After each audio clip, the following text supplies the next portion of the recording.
Hello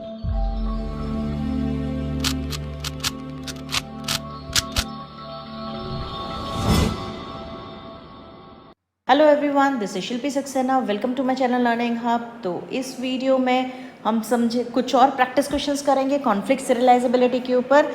पिछली बार हमने जो लास्ट वीडियो था, जिसको आपने अगर नहीं देखा है तो सबसे पहले उसको देखिए ताकि आपको बेसिक कंसेप्ट पता चले, और उसी के बेस पे बाकी की कुछ एक 3-4 प्रैक्टिस क्वेश्चन हम इस वीडियो में करेंगे। तो स्टार्ट करते हैं एग्जाम्पल 2 से। First example I already discussed in previous video, जिसका लिंक मैं डिस्क्रिप्शन में डाल दूंगी। ओके, तो this example, this is a schedule. इसको सपोज S1 लेते हैं हम, ठीक है। इसमें 3 ट्रांजेक्शन है, T1, T2, T3। हम फर्स्ट स्टेटमेंट से चालू करेंगे। ये चीज़ ध्यान रखनी है, हम हमेशा टॉप टू बॉटम आते हैं, ठीक है। हम कभी भी नीचे से ऊपर नहीं जाते हैं। तो पहला रीड चेक करेंगे। रीड का कॉन्फ्लिक्ट क्या होता है? राइट ऑफ ए, ठीक है। राइट ऑफ ए चेक करेंगे T2 एंड T3 में। जिस ट्रांजेक्शन में स्टेटमेंट होता है उस ट्रांजेक्शन को चेक करने की ज़रूरत नहीं होती है। अब हम चेक करेंगे T2 और T3 में। T2 में कहीं पे राइट ए है? नहीं है। T3 में है? हाँ है। तो T1 से I will just draw it once again, T1, T2 and T3। तो T1 से T3 एक एरो हम ड्रॉ कर देंगे।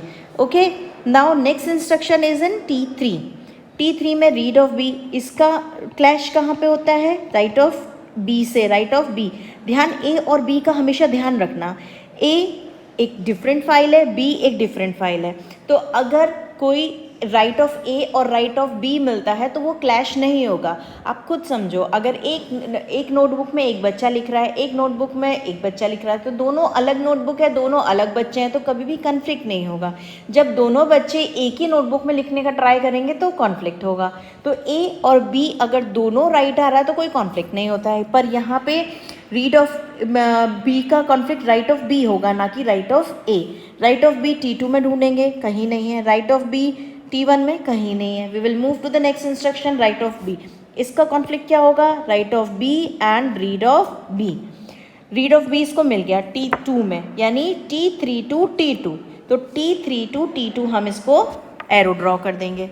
उसके बाद वापस आए इस पे रीड ऑफ बी पे। इसका कॉन्फ्लिक्ट क्या होगा? अच्छा, राइट ऑफ बी का कॉन्फ्लिक्ट रीड ऑफ बी के संग राइट ऑफ बी भी है, वो भी चेक करना पड़ेगा, पर कहीं है नहीं। लेकिन इसका राइट ऑफ बी का कॉन्फ्लिक्ट मुझे T1 में भी मिला, तो हम T3 से T1 भी ड्रॉ करना पड़ेगा। T3 टू T1 एक ड्रॉ करना पड़ेगा। अब देखिए, यहाँ पे आके हम इसको छोड़ सकते हैं क्योंकि हमको साइकिल मिल गई। You can see the cycle. ये देखो, T1 से T3 जा रहा है और T3 से T1, ये साइकिल होती है। अगर साइकिल मिल जाती है प्रेसिडेंस ग्राफ में, दिस इज प्रेसिडेंस ग्राफ, अगर प्रेसिडेंस ग्राफ में साइकिल मिल जाती है, उसका कंक्लूजन ये होता है कि this is non conflict serializable schedule, means it can not be converted to serial schedule. But हमारे पास एक ऑप्शन बचता है कि अब अगर साइकिल मिल जाती है तो we have to check whether it is view serializable और नॉट। अगर व्यू सीरियलाइजेबल है तो फिर वो सीरियल में कन्वर्ट हो सकता है, but that is a secondary thing. At this point of time what will be the conclusion?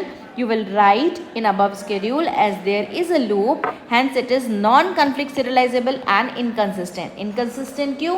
क्योंकि लूप है तो डेटा हमारा गड़बड़ होने के पूरे चांसेस हैं, इसलिए it is non-conflict and inconsistent schedule. We'll move to the next example, example 3.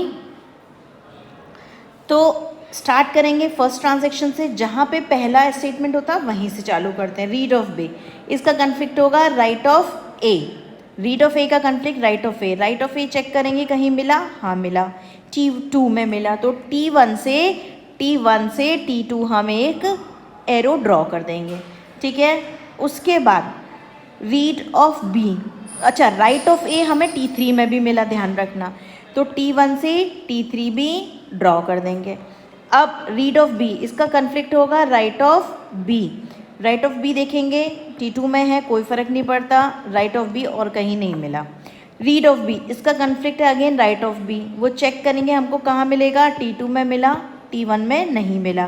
तो T3 to T2 we have to draw. T3 to T2 हम ड्रॉ कर देंगे एरो। अभी नीचे आए, राइट ऑफ ए, इसका कॉन्फ्लिक्ट है read of A and write of A. Read of A भी मिला, राइट ऑफ ए भी मिला, राइट ऑफ ए भी मिला, यानी T1 टू T2 भी मिला एंड T1 टू T3 भी मिला।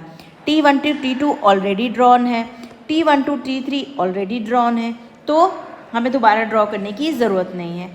अब क्योंकि कोई साइकिल नहीं मिला तो कंक्लूजन क्या मिलेगा मुझे, in above schedule as there is no loop hence it is conflict serializable and consistent and sequence of transaction. अब सीक्वेंस बनाना है मुझे। सीक्वेंस कैसे बनाते हैं, हम चेक करते हैं इन डिग्री।